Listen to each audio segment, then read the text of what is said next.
All right, 10.2, we're going to add two shapes to our list for area.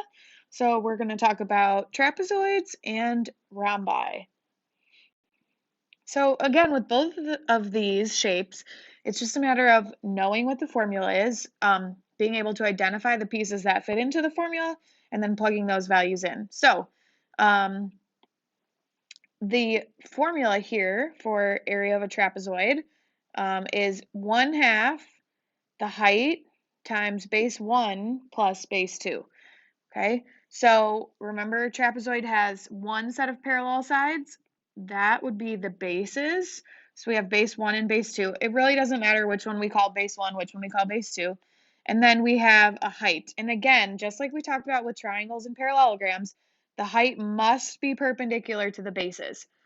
So sometimes in this picture right here, you see that the bases are top and bottom.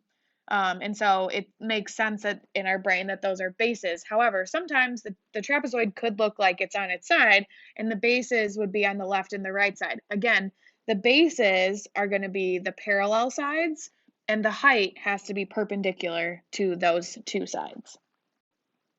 All right, so let's look at just a straightforward example here. We're going to find the area of this trapezoid. So we have one base, we have another base, and then we have the height that is perpendicular to that.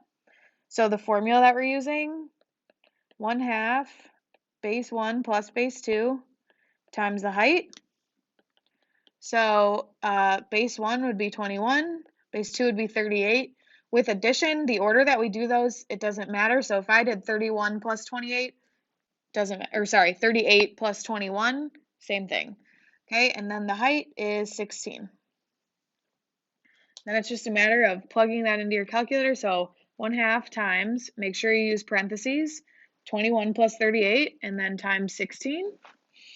That gives me 472, and we are still in area, so square inches is what our units are. Okay, don't forget those units. All right, and then second shape we're going to look at is the area of a rhombus. So again, just to remind you, this is what a rhombus looks like. We have 4 congruent sides.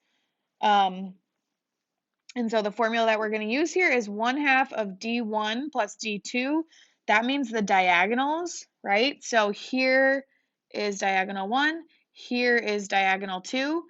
One thing to keep in mind with these diagonals, because it could help you with the problems that we're going to do.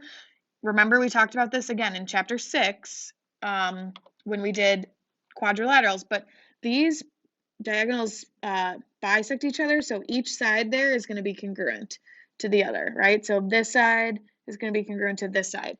Oftentimes you will see it will only give you, like, it might say that just this part is 8, which would make this part 8 as well. Okay, so just something to keep in mind. All right, so perfect example here, right? We just said that, right, this has to be the same as this because the diagonals bisect each other. So that makes this also 20, right? And then that this diagonal piece and this diagonal piece have to be the same. So that makes this 30. So if I'm looking at diagonal 1 here, that is actually going to be 40. Oops. Right? And then if I look at this diagonal here, that diagonal is actually going to be 60. Okay? And so even though we're only given the 20 and the 30, right? That's only part of it. That's not the whole diagonal.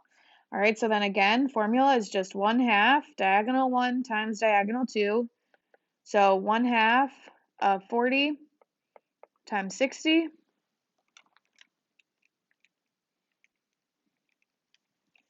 That is 1,200, and again, units would be square feet. Okay, so that, again, just pretty straightforward examples here. With area, you just have to know the formulas, when to use them, and then be able to identify the pieces that fit into those formulas. Okay, so we will do some more practice with these in class, and Again, as we move on through the rest of Unit 10, we will add some more shapes to our mix. But that's it for now.